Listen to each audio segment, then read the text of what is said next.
करते हैं राजा, इस प्रकार भगवान श्री कृष्ण अनेक अनेक लीला करते हुए ब्रजवासियों को सौभाग्यशाली बनाने लगे, आनंद देने लगे। धीरे धीरे उनका सर्वस्व बनने लगे, उनका प्राण बन गए। यशोदा मैया का तो लाला अब प्राण बन गए। सृष्टि का दर्शन करवा दिया ठाकुर जी ने मुख में। मैया ने लाला को अपने छाती में भर लिया, अंग में भर लिया कि इस बुढ़ापे में न जाने मेरे नयन क्या क्या देखते हैं। ऐसा सोचकर लाला को अपने गले से लगा लिया यशोदा मैया ने। ये जो ब्रजमंडल है ना, ये ब्रजमंडल भगवान के भक्तों से परिपूर्ण है। जब से कृष्ण पधारे वृंदावन में, गोकुल में, तब से समूचा ब्रज, समूचा गोकुल कृष्णमय हो गया। कोने कोने में कृष्ण नाम की ध्वनि, कोने कोने में कृष्ण नाम का प्रेम और कोने कोने में कृष्ण नाम का स्मरण। गोपियां अपने घरों में कार्य करती थी, कार्य करते हुए कृष्ण की लीलाओं का स्मरण करती थी, उनके मनोहर स्वरूप को याद करती थी। इस प्रकार गोपियों का जीवन बीतने लगा। गोप ग्वाल कन्हैया के आसपास डोलते। सोचिए कि ये सारे जीव कितने सौभाग्यशाली थे जो कृष्ण अवतार में उनके निकट थे, और वे सभी महाभाग्यवान जीवों को ही भगवान ने वहां ब्रज में एकत्रित किया था। सुखदेव जी ने कहा है कि ब्रज में निवास करने वाले, भगवान के निकट रहने वाले कोई मनुष्य, वे बड़े बड़े महात्मा, बड़े बड़े संत, बड़े बड़े भक्त, ज्ञानी, योगी भगवान के लीला अवतार के समय गोपियां बन के आए, ग्वाल बनकर आए। ब्रज में कई स्थानों पर इन सब ने अपने आप को रख दिया। सुखदेव मुनि वर्णन करते हैं राजा, इस प्रकार आह्लाद भाव में, आनंद भाव में समूचा ब्रज रह रहा था। समय बीता, ठाकुर जी अब बड़े हुए, दौड़ने लगे, चलने लगे। अब मांग मांग के मैया से भोजन, भूख लगी है मैया, इतना भी बोलते थे। तोतली बाणी ठाकुर जी की प्रकट हुई, बोलते ठाकुर जी। एक दिन मैया को क्या मन में आई, तो मैया ने सोचा कि अब आज तो मैं स्वयं कन्हैया के लिए मक्खन बनाऊंगी, दधि मंथन करूंगी। तो यशोदा मैया ने सभी अपनी दासियों को अलग अलग काम में नियुक्त कर दिया और कन्हैया के लिए मक्खन बनाने के लिए स्वयं बैठी हैं। श्री शुक उवाच, ये बड़ा दिव्य दर्शन है, बहुत उत्तम यहाँ पर दर्शन है। सुखदेव जी कहते हैं, एकदा गृहदासीषु यशोदानंद गेहिनी कर्मांतर नियुक्तासु निर्ममंथन स्वयं दधि। स्वयं दधि मंथन करने बैठी है और दधि मंथन करते हुए सुखदेव जी कहते कि यशोदा मैया को बड़ा श्रम हो रहा है, लाला तो सो रहे हैं, विश्राम कर रहे हैं, मैया यशोदा दधि मंथन कर रही है। सुखदेव जी वर्णन करते हैं, राजा मैया वृद्ध है, 80 वर्ष से भी ज्यादा आयु है, 16 श्रृंगार मैया ने धारण किया है, मानो स्वयं ममता की मूर्ति, मुख पर आनंद है, प्रसन्नता है, और लाला को लिए मक्खन तैयार करने के लिए दधि मथ रही है।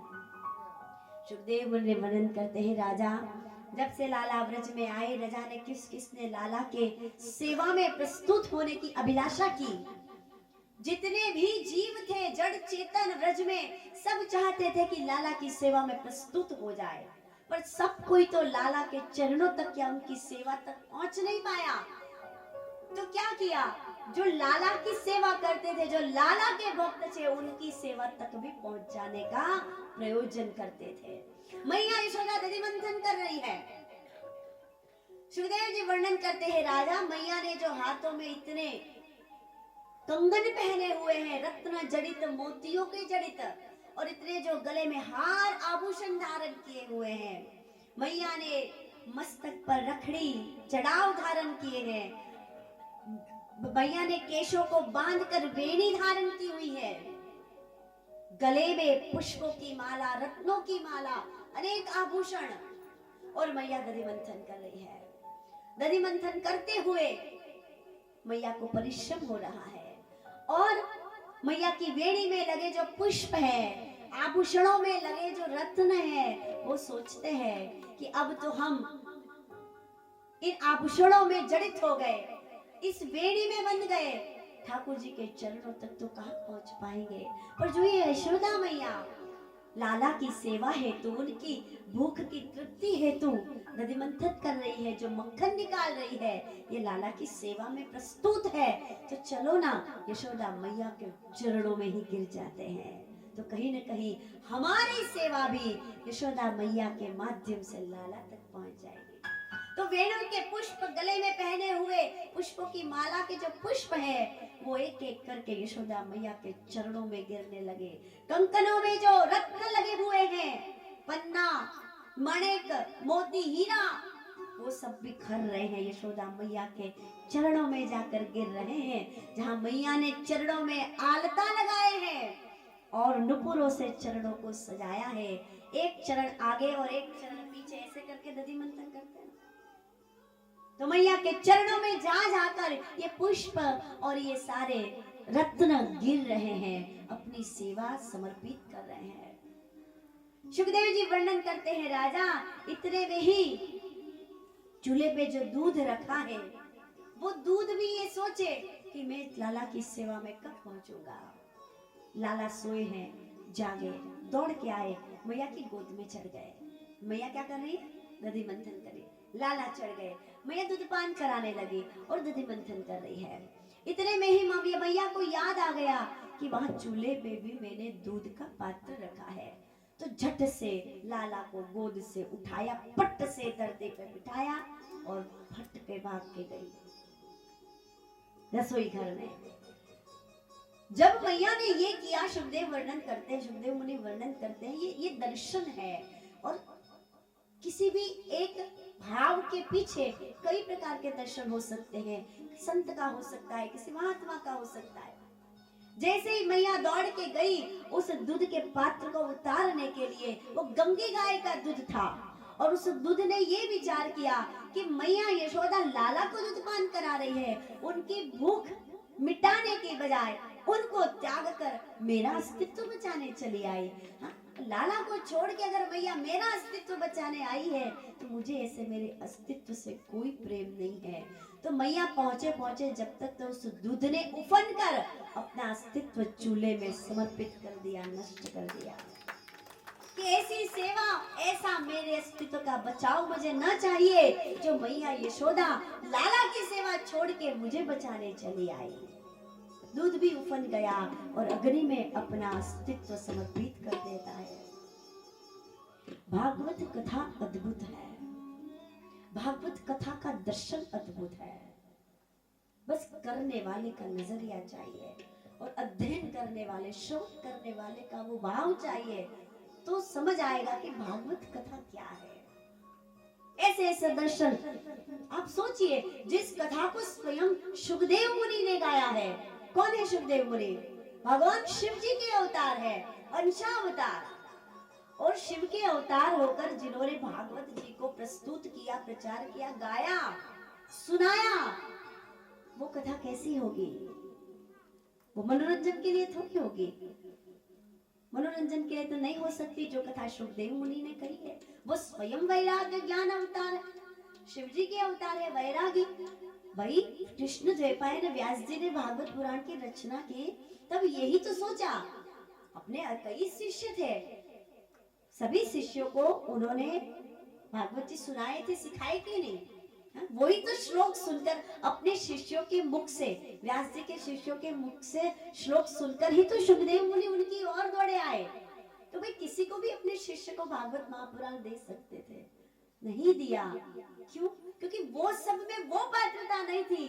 ठीक है, भागवत जी के श्लोकों को गा लेना, पढ़ लेना, समझ लेना, सुना देना, वो अलग वस्तु है, पर उसको अंगीकार करना, उसको धारण करना, उससे अपना कल्याण करना और उसके माध्यम से दूसरों का कल्याण करना, ये बात तो किसी ऐसे व्यक्ति में आ सकती है जो जन्म से ही वैरागी हो।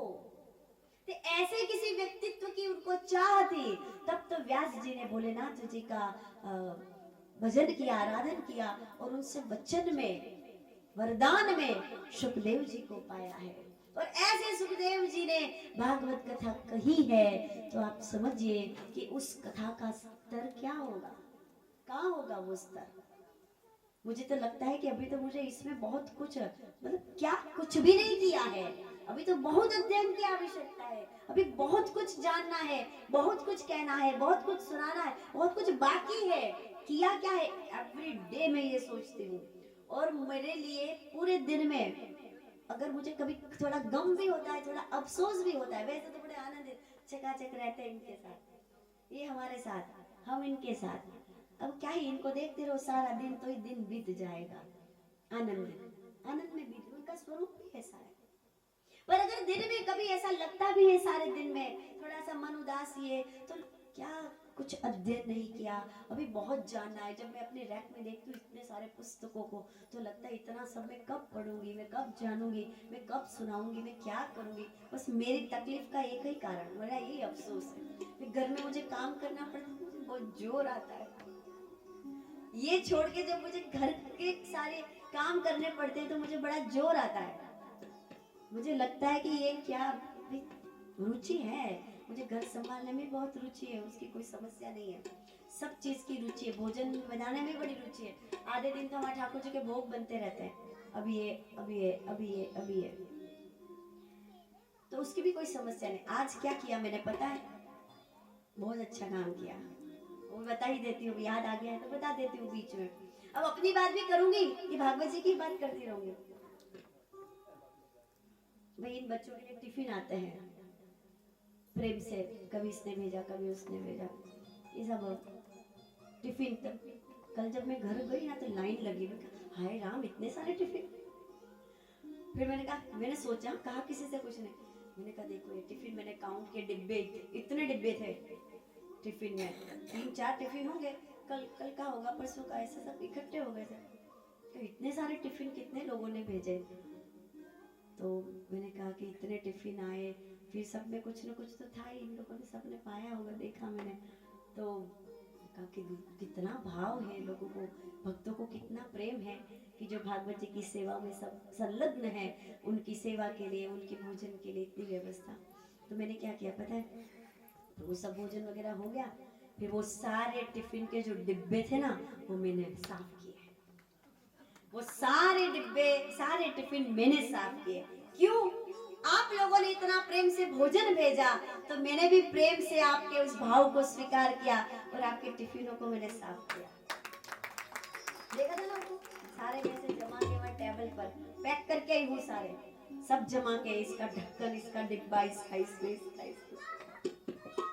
एकदम परफेक्ट, सारे 4 टिफिन जमा कर लाना भूल गए खाली बस। तो मैंने सब उसको, आप मुझे प्रेम करते हो इतना नहीं, मैं भी आपसे प्रेम करती हूँ, देखो मैंने आपके टिफिन साफ किए। प्रेम परस्पर होना चाहिए। आपने मुझे प्रेम दिया, मैं लेके बैठ गई, मेरा भी आपसे प्रेम है। चलो ये नहीं कहती तो आप कैसे जानते कि मुझे भी आपसे प्रेम है? बताया तो अच्छा है ना, आपको पता तो चला कि मुझे भी प्रेम है आपके भाव का, मुझे भी सम्मान है। बाकी सारे बर्तन रख दिए साइड में, कमली आएगी साफ करेगी।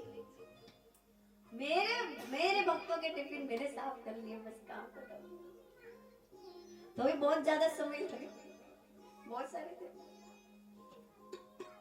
तो महाराज ये जो भाव और जो प्रेम है वो परिपूर्ण है भागवत जी में। और दशम स्कंद की कथा तो क्या है, ये 12 स्कंद जो है ना, वो भगवान के भागवत, श्रीमद् भागवत भगवान का वांगमय स्वरूप है, भगवान के वांगमय स्वरूप की प्रतिमूर्ति है। भगवान के अलग अलग अंगों में अलग अलग स्कंद विराजमान है। वैसे जो दशम स्कंद है ये भगवान का हृदय कहा जाता है, ये भगवान के हृदय की कथा है। 10वें स्कंद के 90 अध्याय है, पूर्वार्ध और उत्तरार्ध। 45 अध्याय का पूर्वार्ध है और 45 अध्याय का उत्तरार्ध है। भगवान का हृदय है ये हृदय की कथा चल रही है, तो वो हृदय को छुएगी ना, तो हृदय की कथा का जो ये वर्णन है, ये दर्शन ही अलग है। सुखदेव मुनि ने 10वें स्कंद की कथा को समाधिस्थ अवस्था में सुनाई है। क्या स्तर होगा इस कथा का, तो हम कितना ही प्रयास करें, कहाँ कुछ सुना पाते हैं। ठीक है, थोड़ा बहुत जो भी आता है, जो मुझे थोड़ा बहुत समझ आता है, वो मैं आपको सुना देती हूँ। तो महाराज, पर हाँ, मेरा एक संकल्प है कि मैं मेरे श्रोताओं के लिए पूर्ण परिश्रम करूंगी और ज्यादा से ज्यादा अध्ययन करूंगी और ज्यादा से ज्यादा कथा सुनाऊंगी। ये मेरा वादा है, मेरा जीवन इसीलिए है। करती भी हूँ मैं समय, पूरे समय में ज्यादा, पूरे दिन में ज्यादा समय में मैं प्रयास करती हूँ। तो ये मेरा वचन है कि मैं ज्यादा से ज्यादा भागवत जी के अंदर रम कर आपको भी उस आनंद में रमाऊंगी और उस आनंद तक आपको भी पहुंचने का सौभाग्य मिले, ऐसा मेरा प्रयास रहेगा। तो महाराज सुखदेव मुनि वर्णन करते हैं, राजा मैया यशोदा के चरणों में उन पुष्पों ने अपना अस्तित्व समर्पित किया। उन समुद्र से निकले हुए उन रत्नों ने अपना अस्तित्व सेवा कर रही माँ यशोदा के चरणों में समर्पित कर दिया और अपने जीवन को धन्य मान लिया। अब उस दूध ने भी अपना अस्तित्व त्याग दिया। यहाँ पर कन्हैया जो नींद से उठकर आए हैं, कन्हैया ने देखा कि मैया तो मुझे पटक कर भूखा छोड़कर चली गई। अब कन्हैया को क्रोध आया, तो क्या किया, मैया यशोदा जिस मटकी में मक्खन मथ रही थी ना, दधी मंथन कर रही थी, वो मटकी उसमें से निकाला, क्या जिससे मथते हैं उसको क्या बोलते हैं, मथानी, उसको निकाला और उसी मथाने से उस मटकी पर दे मारा, तो मटकी फूट गई और सारा दही मक्खन सब बिखर गया। कन्हैया ने सोचा कि मुझे इसको फोड़ना नहीं था, मुझे तो बस गुस्सा निकालना था, पर अब तो ये फूट गई है गलती से, बाई चांस फूट गई, अब क्या करूं। अब डरने से कन्हैया भयभीत हो गए कि अब मैया मारेगी, डांटेगी, सब करेगी, मैं क्या करूं क्या करूं। पूरे कक्ष में मटकी फूटी हुई पड़ी है और दही मक्खन की नदियां बह रही हैं। अब नन्हे से ठाकुर जी छिपना, भागना चाहते, दौड़ना चाहते, भागने लगे, दौड़ने लगे। जैसे ही भागने जाएंगे, दौड़ने जाएंगे, उस दही में फिसल जाएंगे, गिर जाएंगे, फिर उठे, फिर भाग दौड़, फिर फिसल गए। पीछे देखते जाते, मैया आई तो नहीं, मैया आई तो नहीं। दौड़ भाग कर दही मक्खन में सने हुए ठाकुर जी जैसे ही गिरे, फिर घुटवन चलने लगे।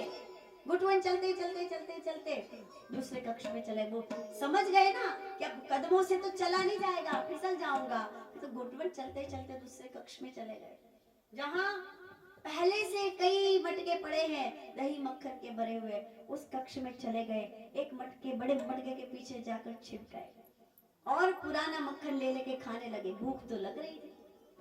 मैया आई, मैया आकर देखा, ये क्या हुआ। मैया की सास की भी मटकी थी, इतनी पुरानी।